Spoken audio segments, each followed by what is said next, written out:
అబ్రహాము కుమారుడే, ఎందుకనగా నేడు నీ ఇంటికి రక్షణ వచ్చి ఉన్నది. నేడు ఇంటికి రక్షణ. చూసారా, యేసయ్య వచ్చిన వెంటనే ఆ ఇంటికి ఏమొచ్చిందంట? రక్షణ.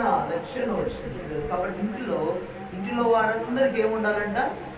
రక్షణ ఉండాలి. ఏముండాలమ్మా చెప్పండి? రక్షణ.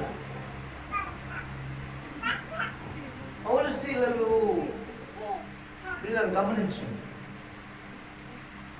సముద్ర దినాన ప్రార్థన చేసుకుంటా ఉంటే లూదియా అనేటువంటి ఒక భక్తి బుర్రాలు దేవుని మాటలు వింటా ఉంటారు. ఆమె దేవుని పౌలు గారు చెప్పే మాటలు ఏదో లక్ష్యమించినప్పుడు 16వ అధ్యాయం చూడము. అపోస్తుల కార్యముల గ్రంథం 16వ అధ్యాయం. అపోస్తుల కార్యముల గ్రంథం 16వ